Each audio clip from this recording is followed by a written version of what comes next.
Hey, good morning. Welcome back to the most boring channel on YouTube, the Junius Maltby channel. We're going to take a look at some pre-1920 British coins and pre-decimal British coins related to the British pound, the coins of the pound sterling. We're not going to talk too much on how it is divided up and how it worked. I'm sure I'll mention it at some point during the course of the discussion. But there's a series of coins you can see here. It's taken me the last several weeks to acquire. I've had to do some trading and bartering in order to acquire several of these, as well as selling other things as well. And I've got an interesting story on this here, this British sovereign. I think many of you will enjoy it. It might be entertaining. But we'll cover some of the purchasing power, what these things have been able to buy over time, how it's changed, and so on, because it has evolved. And as you can see down here, this is a new pound. Not quite the purchasing power of the pound you see down there, the gold pound sterling. But let's get right into it. First, we'll introduce the newest crown coin. This comes to us from Mike, GPO. Thanks, Mike. I did a trade with Mike, gave him a Morgan dollar, an American U.S. Morgan. It was a fairly nice one. It was, I believe, it was very fine. And then scored this beautiful crown here. It has been cleaned. He told me that prior to sending it, and that was fine with me. It was just for here, we'll zoom in on it. Nice little specimen piece here, 1894.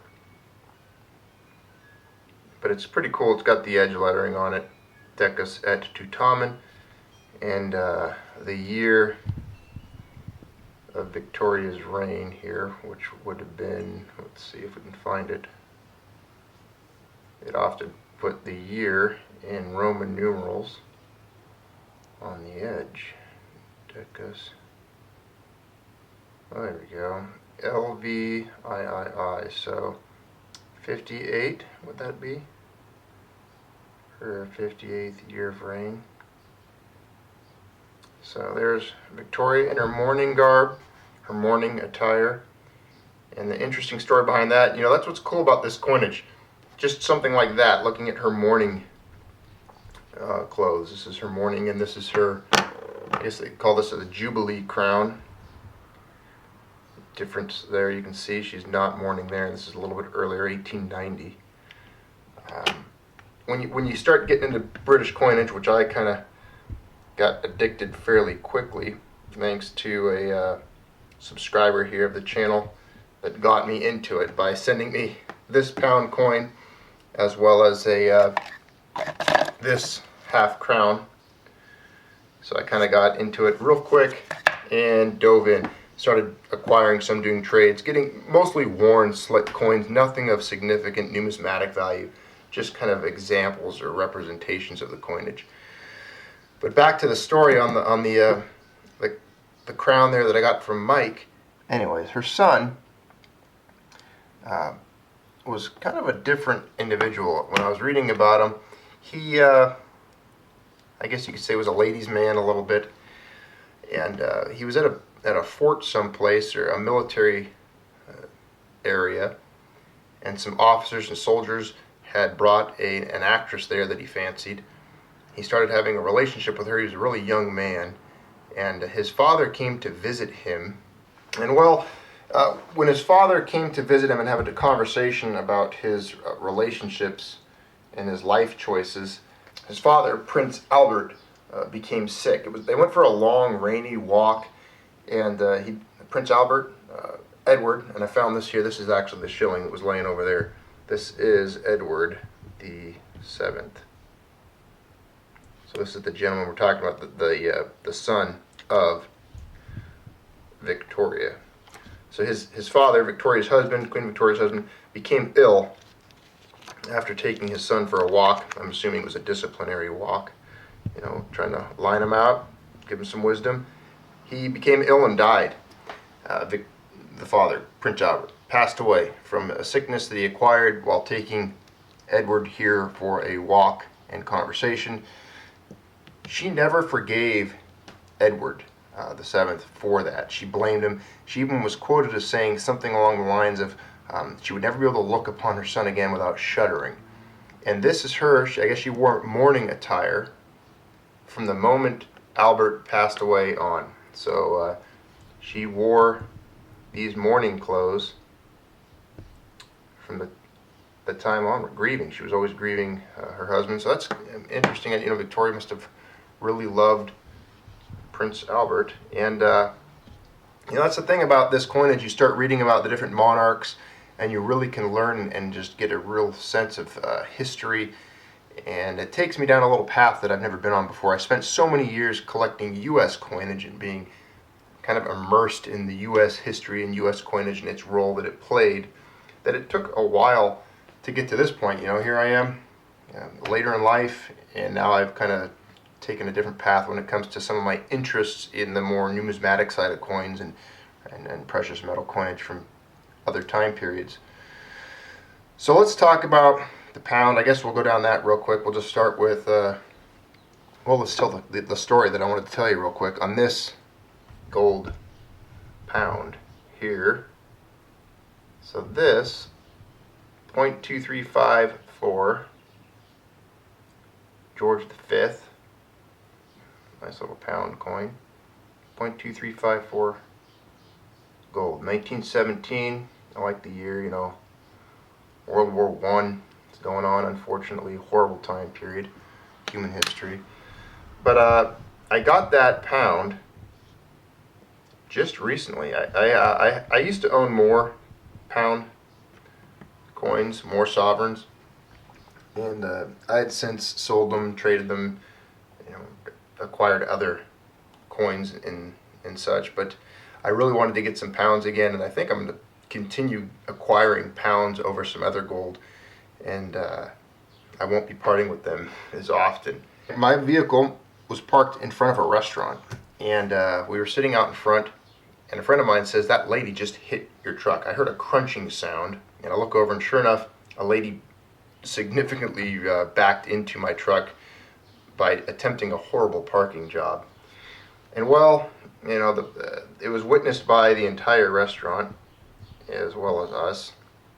So we went out there, we exchanged information, insurance information. The police wrote a report, of course, and it was submitted, and her insurance company contacted me, had me get a bid. So I got a bid on what it would cost to remedy my bumper. Now, I've got an older truck, and you guys know me. I don't put money into vehicles. They're a depreciating asset. I don't like putting any money into a vehicle. And the vehicle is drivable. It just has a pretty good scuff mark that would have required paint and Bondo on the bumper of the truck. So the insurance company, once they got the quote, they sent me a check for the amount, and it was around $600 of work that would have been required. And so what I did is I just took 300 and such of it, and I bought myself a British sovereign and put the other 300 away for a little bit, paid off some other things. So this here, when you look at this sovereign, you can think of my bumper on my truck that is scratched. That truck will one day end up in a scrap heap, a pile of recyclable metal destroyed forever, and yet this gold sovereign will still hold value and still be here as gold. So that's my little lesson there. If you get backed into and you can still drive your vehicle, take the insurance check and buy some British sovereigns with it. You'll never, ever regret it. All right, so how does this work? Well, this is a British sovereign, right? We just talked about that. Pound sterling. Well, this is made up of 4 crown. So that's another example I like to look at. These are half crowns over here, but these are full crowns. And you look at that, and this brings you to the, let's zoom in on it. The gold-silver ratio today, what it is, how it is. It's very amazing to me that at one time, just 4 of these silver coins would purchase or could be exchanged for 1 of these gold coins. And, you know, it worked like that for quite some time. Now, let's fast forward a bit. Here Here's 1 pound. Again, 1 pound sterling. Now, there's zero precious metal in this. I mean, you want to talk about depreciation. I mean, I just looked at it. It was in the news last night. I emailed it to some of the Patreons in the patron group, posted an article about the fall of the pound sterling and how precipitously it had dropped yesterday during the recent elections in the UK and the results of that. Well, how can it drop any further? This currency, compared to what's here, is worthless to me. It takes almost 15 or 20 of these to buy one of these. Just 15 of these about in silver value, and well, it takes close to 300 of these to buy one of what used to hold the same name and the same value, a pound. It takes almost 300 of these to buy one of these old pounds. That's a currency reset. That's a 300 to 1 currency reset. Wealth just wiped out. You guys know that. I'm not educating any of you that are in the UK. I'm sure you're fully aware of that. You might be entertained by talking about it here and seeing it like this in an actual example. I'm a visual person. I like touching things and seeing a physical example of something we're talking about. So here you have, a pound sterling, a British sovereign, represents 4 crown here, and here's a new one. Can't buy any of this. You can't even get, this is funny, this one of the smallest silver pieces, this little 3p here, holds more silver than this is worth. So the smallest little silver coin here, and I'm sure even a 2p would hold more silver value than this pound here. So that being said, we'll just set this aside and we'll move on. So there's the pound, there's 4 crown. We're just going to go over some of these coins real quick before we talk about some of what they were able to purchase back in the day. We'll move over here. Now we got some half crowns here to look at. This is the oldest half crown. This is the oldest coin I own now. This is an 1817. Is it? Or do I have an 1816 somewhere? I might have a 16. 1717. Yeah, this is the oldest one. Oldest coin here, I believe, is these 1817 ones. So this is a George III, and this is after they changed the design from what they called the bullhead. They didn't like the older look of some of these half crowns, and they redesigned it, restruck it. So they only minted the other design, 1816 and 1817. And this is a pretty slick, worn piece, but you can still see it there. It's 1817. It's got his head there, and the crests in the back, the reverse there. Pretty cool coin. Definitely held some purchasing power at some point. But these are 3 half crowns. These are George V half crowns. Again, these are all 92.5% silver. 92.5. There's a couple nice half crowns here. So we'll move on there. Now again, these are 2. 2 of these would go into one of these 5 shilling coins, one of these 1 crowns. So these represent 2 shillings. 2 of these guys right here. 2 shillings and 6p would be a half crown. And then again, these are 5 shillings over here. But I don't have 5 shillings. I've only got 4. So I can't really I can't pile up 5 shillings on a crown yet. Let's move over to the florins. I think florin's a cool name. One thing I like about this time period and in looking at coinage is that you notice something here, a theme. These don't have, there's no currency value written on it. It's just a specific weight of metal. So you take this carousel of these. You take these, this Gothic florin, for example, 1853, I believe this one is.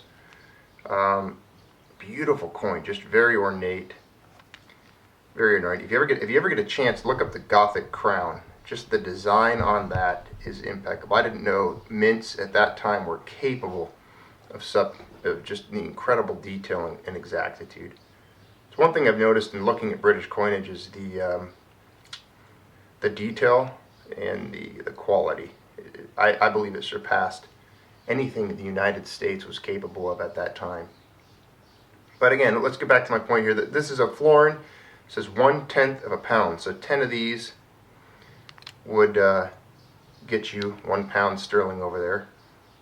So again, these are just like, look at the half crown again. All it tells you on there is it's a half a crown. But all of this was based on, a weights and purity of specific metals. This is crown gold. You had sterling silver, 92.5%, and there was a ratio that was adhered to, and they had, somewhat stable currency, purchasing power of wealth over time. Look at the dates here: 1817, 1819. All the way up to 1917, pretty stable, pretty consistent currency, whereas ours has fluctuated and there has been revaluations multiple times since even 1933 to now, several different times. So let's, and we'll get into some of that later, but with British coins, again, all of these are 92.5. And then here you have a half crown. Looks very similar to the other half crowns. But this half crown, 1920. So this is the first year that a half crown was struck in 50% silver versus 92.5. So this is 1919. This is a 1920. So this is 92.5% silver, and this one is 50% silver. And again, that's a devaluation of the currency, dilution of its metal content because of the expenses of war. So another lesson, we've talked about that at length on this channel, how war destroys currency. And while they cut their silver content to 50% immediately after World War I, and then after World War II, 1947, they eliminated silver from the currency entirely. Just another lesson there in the cost of war, and we've covered that before. But let's go to some costs of living. We covered this in the channel on the channel here in more detail in a big video I did on coins, wages, and purchasing power, cost of living in England, and we talked about some examples. But let's look at those examples as they relate to some of this coinage. Now, I don't have some of the coins that date back as far, but the content and the size of the coins is very similar. So mid-1700s. None of us remember that time period, but here you have a tiny little coin here. This is just a 3p. 3p, I believe they pronounce it. Try to zoom in on it so you can get a good view of her. Victoria, 1875. Come on, there you go. 1875, 3p. There. So that tiny little coin there, that's small coin.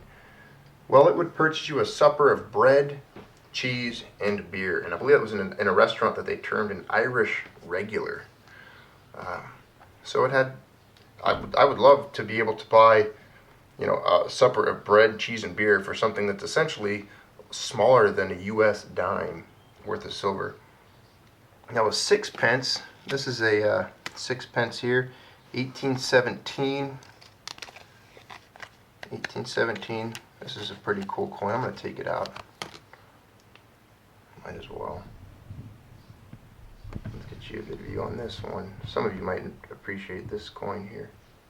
Neat detail on it on the back there. 1817, just a very old coin here. Again, this is a 6p coin.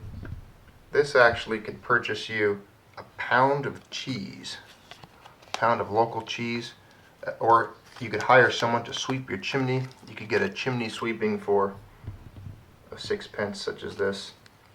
And this is, again, mid-1700s. A dinner of cold meat, bread, and a porter.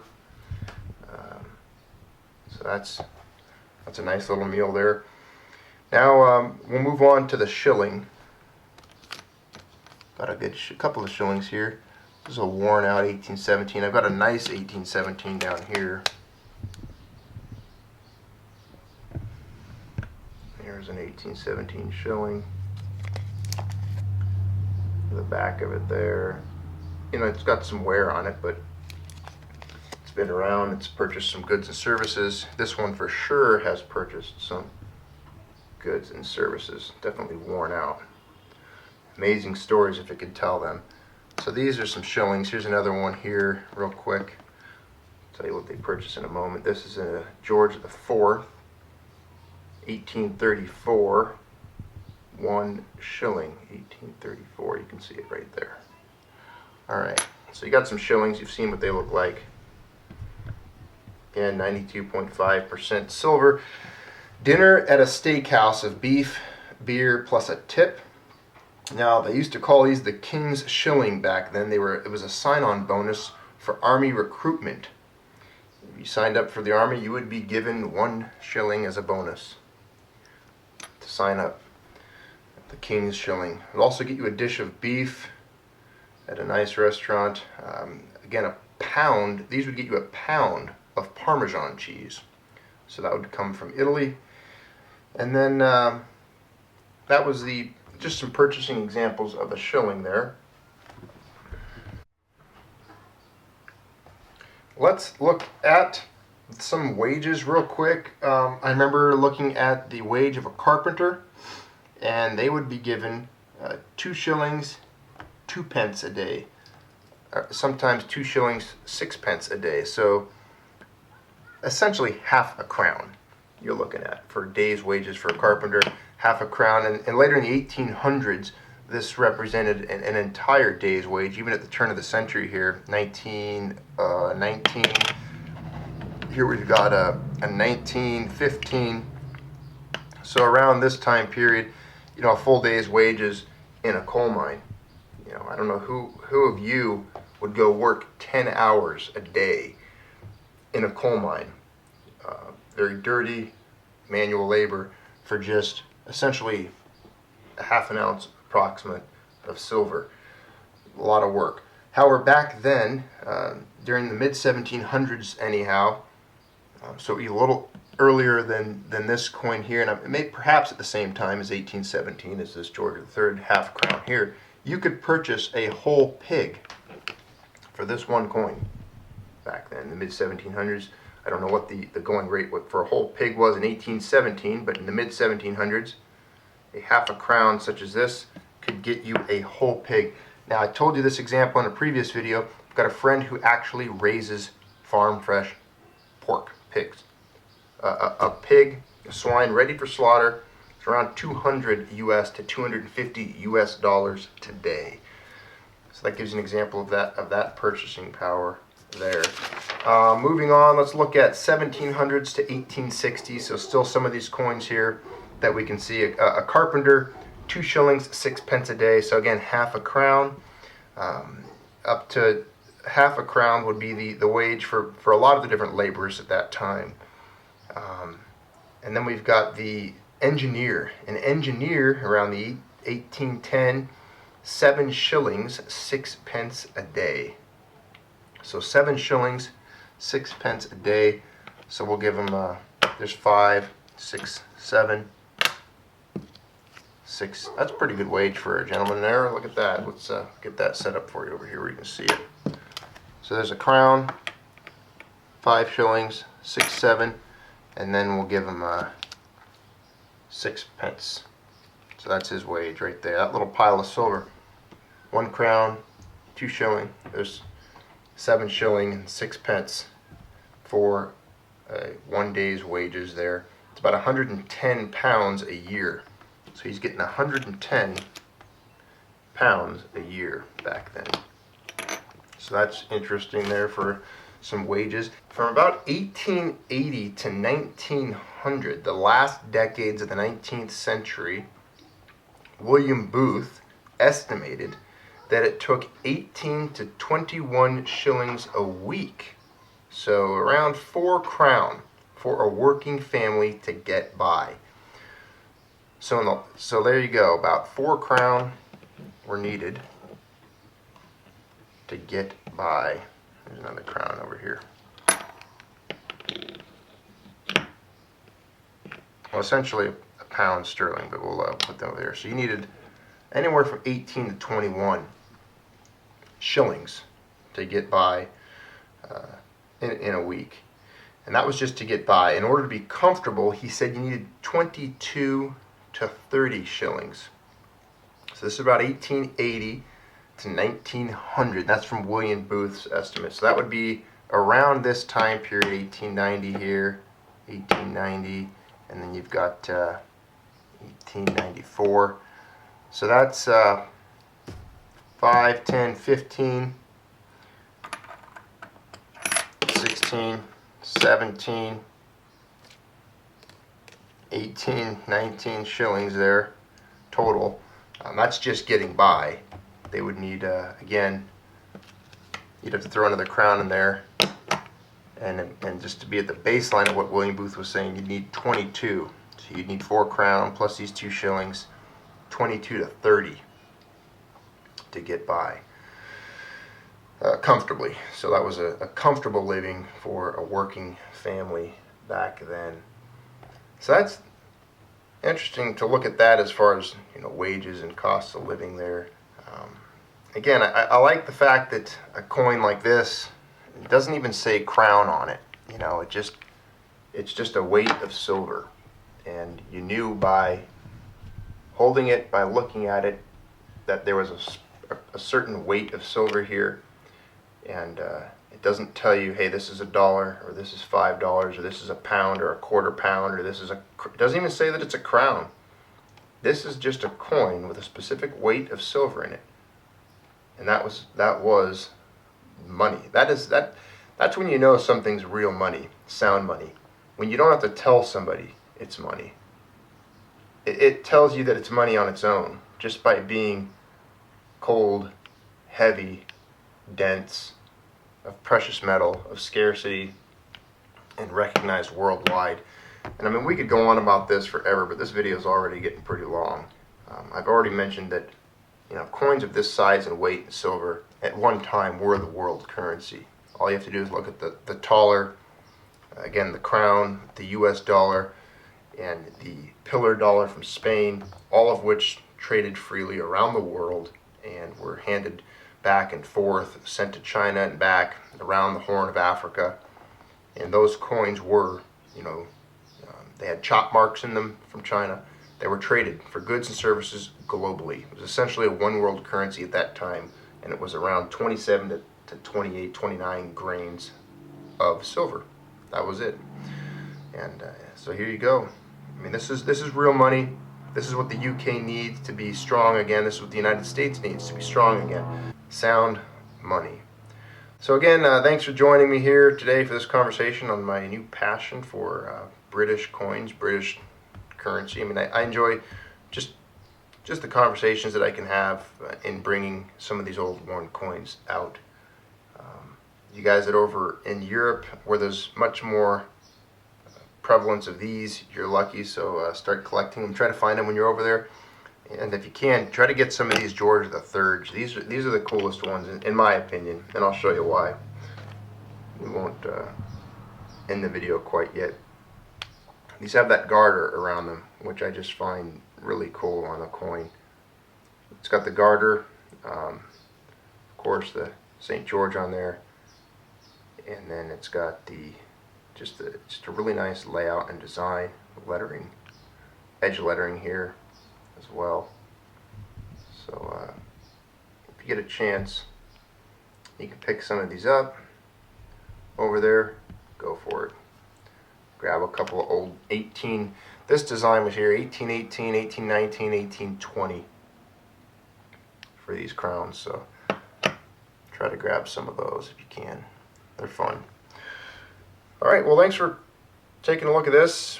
Next time around, we'll go into some of this US coinage here. We'll just talk about some changes there. I've got a little box of old US coins as well, some slicks and worn out ones. We'll kind of compare them to these and talk about what U.S. coins purchased back in the day at that time. So have a good day. Thanks for being part of the Junior Small P channel. As always, appreciate each and every one of you being here, being part of the conversation, and taking part in discussing coins and economics and boring subject matter that we like to spend so much time on here.